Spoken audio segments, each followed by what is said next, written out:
Welcome to The Tipping Point. Listen into this bite-sized learning series as part of the Vacation Rental Success podcast, or watch the video version on the Vacation Rental Formula Business School's YouTube channel.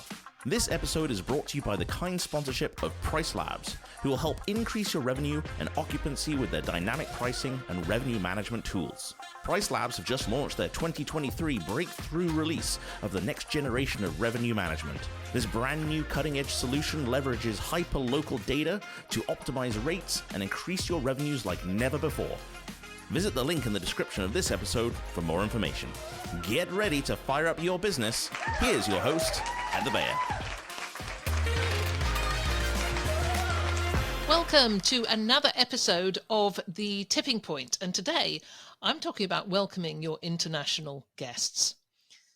While many of us are really well travelled, there's still a lot of people who have never set foot outside of their own country.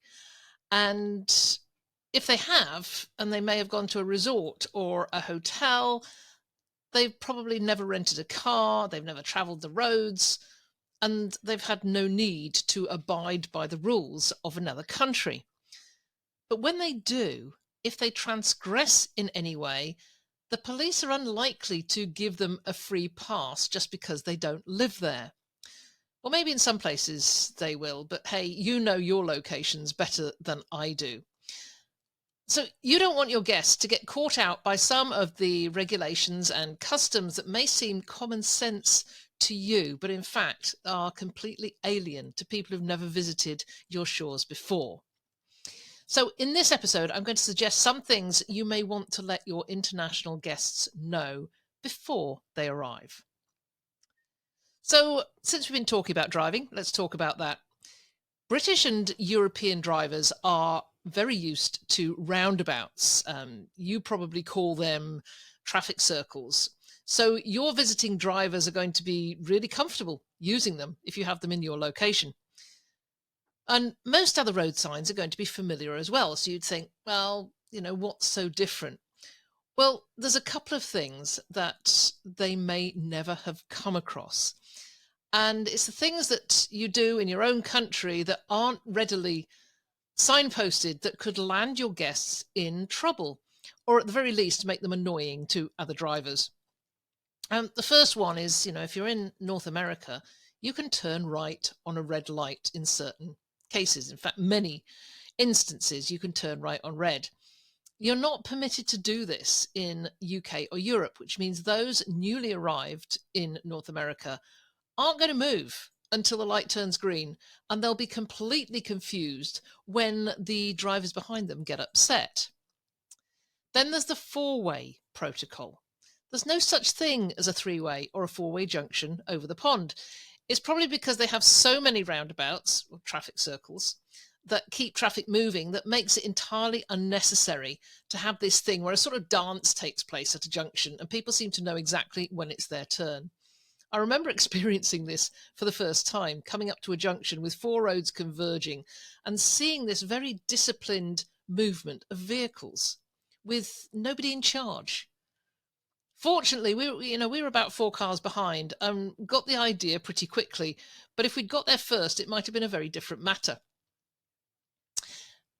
Now there's stopping for school buses. And you might think, really? Doesn't everybody stop for a school bus? Because this one's serious. Because penalties for passing a school bus with lights flashing are really high in many states. But there's no such rule in the UK, as student transport by bus is usually provided by locally scheduled public transport bus services. We don't have the system of yellow buses that you do in the US and Canada. So while a little common sense might have them stopping when coming up behind a stop bus with all its lights flashing, the thought of stopping when an oncoming bus is stationary might not even cross their minds. And that could cause issues if they're stopped by police. Now we come to alcohol rules. So you've got to be really clear on age restrictions. Let your guests know what your minimum drinking age is. It's 18 in UK, and in some European countries it's 16. So those that are coming across to the US where perhaps it's 21, you need to tell them before they arrive to ensure they stay on the right side of the law. Policies on buying alcohol vary state by state. And it's so important your visiting guests are clear on what's permitted in your location. You might be in a dry county, so if guests are arriving by air, then driving to your property, make sure they know where to stop and buy their beer and wine before they enter a store and they're surprised by the complete lack of product. In Ontario, until just recently, you couldn't buy any alcohol outside of our liquor board stores. Now, some grocery stores do stock a limited amount of beer and wine, but if a guest arrives outside LCBO hours and wants a bottle of spirits, they're going to be out of luck. We were very nearly fined on our first visit to Ontario because we had a picnic in a provincial park and brought some beer with us. It was only a heads up from a nearby family that allowed us to stash our tinnies before the park rangers found us. So let's move on to healthcare. People get sick. They get injured, they have little accidents, and you need to let your guests know what they should do if they fall sick and what to expect. In countries where there's universal health coverage, people are so used to arriving at a walk-in clinic or emergency room and not being asked for any medical insurance details or ways to pay. Most are going to be savvy enough to know they need to take out insurance for medical situations, but it's going to be worthwhile reminding them of the need for it. And if you've ever watched Border Security, you'll know there's a bunch of things people bring in that are not permitted or they need to be validated. This goes for medication. So advise them to bring a valid written prescription or a doctor's note, or at the very least, the medication should be in its original container with the doctor's instructions printed on the bottle. If your pre-arrival information gives details on what they should do in case of emergency, and what they would need to have with them, it's going to make it so much easier should some situation arise.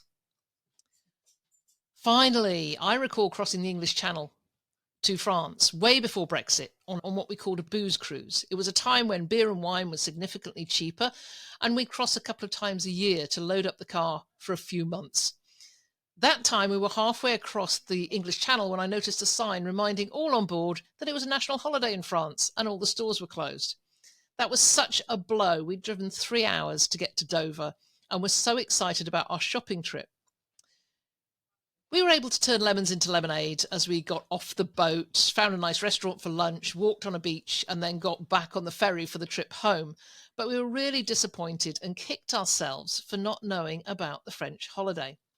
It's so easy to let your guests know of upcoming holidays and events that might impact their stay.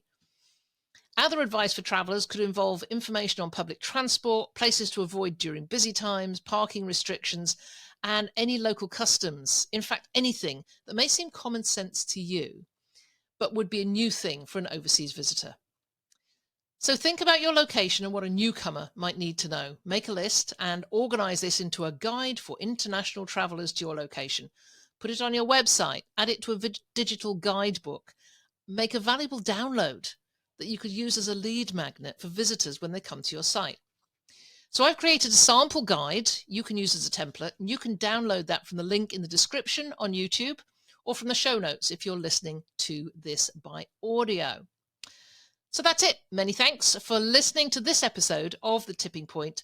Please subscribe to our YouTube channel if that's where you're watching, and leave a comment if you have any questions. That's all for this week. I'll be with you again very soon. We hoped you enjoyed this episode of The Tipping Point.